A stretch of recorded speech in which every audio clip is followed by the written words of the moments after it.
쏘세요. 수업 설계 역량 먼저 답변 드리도록 하겠습니다. 먼저 본 차시의 학습 목표는 생산과 소비의 모습에 대해 살펴볼 수 있다 입니다. 이러한 학습 목표를 달성하기 위해 제가 구성한 수업의 의도와 수업의 방향성을 말씀드리도록 하겠습니다. 본 차시에서 제가 준비한 수업은 학생들의 경험을 통해 생산과 소비의 모습을 직접 살펴보고 생산과 소비로 분류할 수 있는 것입니다. 구체적으로 활동 1과 활동 2에서 어떤 방식으로 이러한 방향성이 적용되었는지 설명드리겠습니다. 먼저 첫 번째 활동에서는 다양한 시장에서 자신이 관찰한 모습을 발표하고 또 그러한 발표한 경험을 두 가지로 분류해 보도록 하였습니다. 이때 확산적 발문을 통하여 생산과 소비의 개념을 도입하기 전에 생산과 소비의 결정적 속성을 학생들이 스스로 도출해낼 수 있도록 하였습니다. 예를 들어서 우리 학생들이 발표한 시장에서의 경험을 두 가지로 분류해보고 각각 분류한 것들의 공통점이 무엇인지 생각해 볼까요? 라는 확산적 발문을 통해 분류한 것들의 공통점, 즉 생산과 소비의 결정적 속성을 도출해낼 수 있도록 하였습니다. 이렇게 도출해낸 공통점을 바탕으로 교사가 교과서에 적혀있는 생산과 소비의 개념을 도입하고 이렇게 알게 된 생산과 소비의 개념을 학생들이 충분히 자신의 경험을 통해 이해할 수 있도록 하였습니다. 다음으로 두 번째 활동입니다. 두 번째 활동에서는 생산과 소비 카드를 직접 생산과 소비로 분류해보는 활동을 진행하였습니다. 이때 생산과 소비에 대해서 잘못 분류한 학생들이 있었을 경우 학생들이 직접 자신의 경험을 떠올려서 수정할 수 있도록 하였습니다. 예를 들어서 배달을 생산이 아닌 소비라고 잘못 분류한 학생이 있었을 경우에 자신이 직접 집에서 배달을 시켜 먹어본 경험을 떠올려 보도록 확산적 발문을 하였습니다. 직접 자신이 배달 서비스를 이용해 본 경험을 떠올리면서 배달이 소비가 아닌 생산이라는 점을 깨닫게 하였습니다. 또한 두 번째 활동의 마지막에서는 실생활에서 자신이 경험한 생산과 소비의 사례를 다른 학생들과 함께 나누어 볼 수 있도록 하였습니다. 이러한 발표를 통해 학생들이 교과서에서만 생산과 소비의 활동을 이해하는 것이 아니라 직접 자신의 삶 속에서도 경험한 활동들을 생산과 소비로 자기주도적으로 분류할 수 있도록 하였습니다. 이상입니다. 1분 40초 남았네요. 안돼. 아, 너 도입을 할 걸. 활동 3도 얘기할 수 있어. 그니까. 근데 활동 3 생각을 안 했어. 그렇지. 나도 그냥 정리하자만 하고 뭐 할지 생각했어. 앞에서 다 했는데 대체 뭘 하라고. 말도 엄청 느리겠는데. 이러면 안 돼. 아, 그러면 우리 수업 시작할 때 3분 남았습니다. 이런 것도 안내해주자. 아, 좋아요. 좀 깜짝 놀라긴 하더라. 그니까. 근데 누구였지? 네? 아니, 예림이. 얘는 진짜. 예? 얘? 네? 선생님들도 당황했어. 드르륵. 해볼게요. 네. 좌석에 앉았다가 대기령이 울리면 수업 시간 시작해 주시면 됩니다. 삐리리리리리. 수업 시간 시작하겠습니다. 4학년 1반 학생들, 선생님과 함께 먼저 우리가 시장에 다녀온 경험에 대해서 짧게 이야기 나누었죠. 그럼 본격적으로 오늘의 첫 번째 활동으로 넘어가 보겠습니다. 첫 번째 활동은 알아보자 생산과 소비입니다. 오늘은 선생님과 함께 생산과 소비에 대해서 알아보도록 할 텐데요. 그 전에 먼저 우리 도입에서 함께 이야기한 시장에 가본 경험을 조금 더 자세히 나누고 싶어요. 이런 노래 여러분 들어본 적 있죠? 시장에 가면 가지도 있고 나물도 있고 이렇게 시장에 가면 어떤 모습을 볼 수 있는지 함께 알아보는 노래 들어본 적 있죠? 맞아요. 오늘 이 노래를 부르면서 오늘 시장에서 내가 어떤 경험을 해봤는지 발표해 보도록 하겠습니다. 먼저 선생님이 같이 불러줄 테니까 여러분도 발표하고 싶은 학생이 있다면 손을 들어서 발표해주면 됩니다. 자, 먼저 발표해볼 학생 있을까요? 3분단 뒤에 앉아있는 하진이가 함께 발표해보도록 하겠습니다. 함께 불러볼까요? 시장에 가면. 아하, 하진이는 시장에 갔을 때 김을 파는 모습을 살펴보았다고 하네요. 바삭바삭한 김을 직접 잘라서 이렇게 파는 모습을 볼 수 있었다고 하네요. 하진이 좋은 의견이었습니다. 그럼 또 다른 의견 있는 학생 있을까요? 1분단 뒤에 앉아있는 예원이가 한번 발표해 보겠습니다. 다 함께 불러볼까요? 시장에 가면. 이번에는 색다른 경험을 이야기해 줬는데 시장에 갔을 때 엄마와 함께 야채 가게에 가서 오이를 샀던 경험이 떠오른다 라고 예원이가 이야기해 줬습니다. 야채 가게에는 정말 다양한 야채들이 있죠. 엄마와 함께 장을 본 경험을 잘 이야기해 주었네요. 또 다른 의견 있는 학생 있을까요? 2분단 뒤에 있는 유리가 발표해 보겠습니다. 다 함께 불러볼까요? 시장에 가면. 이번에는 유리는 시장에 갔을 때 깨를 볶아서 파는 모습을 보았다고 하네요. 우리가 먹는 깨는 큰 가마솥에 볶아서 먹는 것이죠. 그래서 직접 유리는 그 깨를 볶아서 파는 모습을 보았다고 하네요. 정말 진귀한 모습을 보았는데요. 그럼 마지막으로 또 자신의 경험 이야기해줄 학생 있을까요? 1분단 앞에 있는 수호 발표해 보겠습니다. 같이 불러볼까요? 시장에 가면. 수호는 시장에 갔을 때 동생이랑 떡볶이를 사 먹었던 경험이 가장 재밌었다고 하네요. 동생이랑 먹었던 떡볶이니까 그 맛이 더 특별했을 것 같네요. 자, 우리 학생들이 공유해준 시장에서의 경험을 선생님이 전자칠판에 정리해 보겠습니다. 자, 이렇게 한 화면으로 여러분들의 경험을 선생님이 정리해 주었습니다. 그런데 이제부터 할 활동은요, 여기에 있는 우리 반 친구들의 경험을 두 가지로 분류해 볼 거예요. 두 가지로 어떻게 분류할 수 있을까요? 선생님이 생각할 시간을 3분 줄게요. 짝과 함께 이야기해봐도 좋고요. 앞뒤에 있는 친구들과 이야기해보아도 좋습니다. 그럼 3분의 시간 시작하겠습니다. 시간이 모두 다 지났습니다. 내가 어떻게 이 경험들을 분류해 보았는지, 그리고 각각 분류한 것들의 공통점은 무엇인지 발표해 보도록 할까요? 손 들고 발표해 주세요. 2분단 뒤에 훈섭이 일어나서 발표해 보겠습니다. 근데 훈섭이가 발표하겠다고 했는데 훈섭이에게 눈이 안 가 있는 학생들이 있네요. 우리 반 친구가 발표할 때는 어떤 규칙이 있었죠?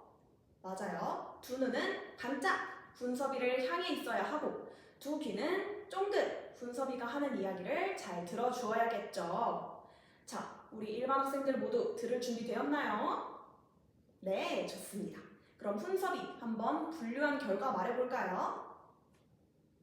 아하, 훈섭이는 김을 판다, 그리고 깨를 볶아서 판다를 한 묶음으로 분류했고, 또 나머지 어머니랑 야채를 샀다, 그리고 동생이랑 떡볶이를 사 먹었다를 또 다른 묶음으로 분류했다고 하네요. 그럼 각각 두 가지로 분류한 것들의 공통점은 무엇일까요? 훈섭이의 의견에 보충손을 들어줄 학생 있을까요? 3분단에 지훈이 일어나서 보충해줘 볼까요? 지훈이가 생각하기를 먼저 첫 번째로 분류해보았던 김을 판다, 그리고 깨를 볶아서 판다 같은 경우에는 둘 다 어떤 물건을 판다 라는 행동이었던 것 같다. 그래서 같은 묶음으로 분류한 것이고 반대로 동생과 떡볶이를 사 먹는다. 그리고 엄마와 함께 오이를 샀다. 라는 행동들은 모두 필요한 것을 산다. 라는 행위이기 때문에 똑같은 것으로 분류했을 것 같다. 라고 이야기해 주었네요. 그렇다면 지훈이의 의견에 동의하는 학생들은 공감손을 들어볼까요? 오, 우리 일반 학생들이 모두 공감손을 번쩍번쩍 들어주었네요.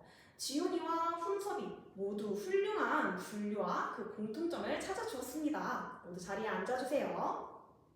지훈이가 훈섭이가 우리 반 학생들의 경험을 두 가지로 잘 분류해 주었어요. 그렇다면 이번에는 분류한 것들에 이름을 붙여보도록 하겠습니다. 교과서 87쪽을 볼까요? 교과서 87쪽에 굵은 글씨로 생산과 소비라는 단어가 보이네요. 선생님과 함께 생산과 소비의 의미를 정리해 보도록 하겠습니다. 생산은 필요한 것을 만들어내거나 파는 것을 의미합니다. 아까 우리 학생들이 공유해 준 것 중에 깨를 볶아서 판다, 김을 판다 라는 것들이 생산에 포함이 되겠죠. 두 번째로 소비에 대해서 알아보겠습니다. 소비는 필요한 것을 사용하거나 사는 것을 의미합니다. 아까 우리 학생들이 발표해 준 것 중에서는 동생과 함께 떡볶이를 사 먹는다, 엄마와 함께 오이를 산다 라는 것들이 포함이 되겠죠. 모두 생산과 소비의 의미에 대해서 잘 이해됐나요? 우리 반 학생들의 경험을 이야기해 주니까 생산과 소비가 훨씬 더 이해가 쏙쏙 잘 되는 것 같아요. 그럼 다음 활동으로 넘어가 볼까요? 두 번째 활동입니다. 분류하자 생산과 소비. 선생님이 교과서 88쪽에 있는 그림 6개를 준비해 두었습니다. 이번에는 모둠별로 앉아서 이 6가지의 그림을 분류해 보도록 하겠습니다. 생산과 소비로 분류해 볼 건데요. 모둠 대형으로 잘 앉아 있나요? 좋습니다. 그럼 지금부터 10분의 시간을 줄 테니까 지금부터 모둠과 함께 생산과 소비로 카드를 분류해 보도록 해요. 이 모둠은 어떤 것을 분류하고 있나요? 버스와 영화, 그림에 대해서 생각을 해보고 있군요. 그렇다면 먼저 버스를 타본 경험, 그리고 영화를 봐본 경험을 떠올려 볼까요? 수호가 버스는 또 타는 것이니까 우리가 교통수단을 이용하는 것이고, 영화도 다른 사람이 이렇게 보여주고 우리는 가서 직접 그 영화관을 이용하는 것이기 때문에 생산일 것 같다라고 이야기해 줬군요. 자신의 경험을 사용해서 정말 잘 분류해 보았는데요. 다른 카드들도 분류해 보세요.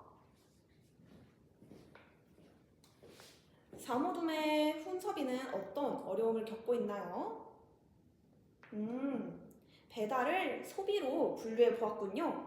그런데 우리 다시 한번 생각해 볼까요? 배달을 이용해 본 경험이 있나요, 훈섭이? 집에서 엄마와 함께 스파게티를 배달시켜 먹은 적이 있군요. 그때 배달해주시는 배달 기사분이 훈섭이에게 음식을 가져다 주신 것이고, 훈섭이는 그 배달받은 스파게티를 맛있게 집에서 먹을 수 있었던 것이죠. 그렇다면 훈섭이가 한 것은 생산에 해당할까요? 소비에 해당할까요? 다시 생각해보니까 생산보다는 소비에 가깝다라고 생각한 것 같군요. 맞아요. 훈섭이가 분류를 잘 해주었네요. 그럼 다음 카드들도 분류해보세요. 시간이 모두 지났습니다. 손을 들고 내가 분류한 카드를 발표해볼까요? 2분단의 원훈이 발표해보겠습니다. 원훈이는 생산에 별을 수확하는 카드, 배달을 하는 카드, 자동차를 만들어낸 카드를 분류를 했고, 나머지 카드들은 소비에 분류를 했다고 하네요. 원훈이와 비슷하게 분류한 학생들은 손을 들어볼까요? 오, 공감손을 들어준 학생들도 있고 공감손을 들지 않은 학생들도 있는데 공감손을 그럼 들지 않은 학생들 중에 나는 이렇게 분류했다 발표해줄 학생 있을까요? 1분단에 예림이 발표해볼까요? 예림이는 원훈이가 분류한 것과 어떤 점이 달랐나요? 예림이는 벼 카드를 생산이 아니라 소비로 분류를 했다라고 했는데 그 이유는 무엇일까요? 직접 수확을 해서 먹는 거니까 이게 만들어내는 것보다는 이용하는 것에 가깝지 않냐라고 생각을 했던 모양이군요. 그렇다면 예림이의 의견에 보충해줄 학생 손 들어볼까요? 3분단에 개훈이 일어나서 말해볼까요? 개훈이가 생각하기에는 벼를 수확해서 바로 먹을 수는 없잖아요. 우리 밥상에 있는 하얀 쌀밥은 수많은 과정을 거쳐야 이렇게 뽀얀 쌀밥이 되는 것이기 때문에 여기 이 그림 카드에 보이는 농부가 벼를 수확하고 있는 것은 우리에게 팔 수 있도록 하는 행위여서 생산으로 분류하는 게 맞을 것 같다라고 이야기해 주었네요. 모두 개훈이의 의견에 동의하나요? 많은 학생들이 공감선을 들어주었네요. 맞아요. 개훈이가 잘 보충 설명해 준 것처럼 우리가 벼를 수확하는 그림은 생산으로 분류할 수 있습니다. 모두 생산과 소비의 개념에 대해서 잘 이해하고 있는 것 같네요. 그렇다면 마지막으로 우리가 생산과 소비의 예시를 우리의 생활 속에서 한번 찾아볼까요? 우리 주변에서 생산과 소비의 예시를 발표해볼 학생 손 들어볼까요? 3분단에 은수 발표해보겠습니다. 은수는 생산 같은 경우에 영상을 통해서 해녀가 전복을 따는 모습을 보았다. 그래서 전복을 따는 것이 생산에 해당하는 일인 것 같고, 소비는 엄마와 함께 옷을 쇼핑하러 갔는데 그때 옷을 산 경험이 소비에 해당하는 것 같다 라고 이야기해 주었네요. 은수가 말한 것이 생산과 소비가 맞다면 머리 위로 크게 동그라미를 그려볼까요? 와, 많은 학생들이 동그라미를 그려주었네요. 은수가 우리 실생활 속에 생산과 소비 예시를 쏙쏙 골라서 잘 말해준 것 같아요. 또 다른 예시를 들어줄 학생 있을까요? 1분단 뒤에 지원이 발표해 보겠습니다. 지원이는 생산 같은 경우에 마트를 가다가 붕어빵을 파는 것을 본 적이 있다고 하네요. 또 소비 같은 경우에는 길을 가다가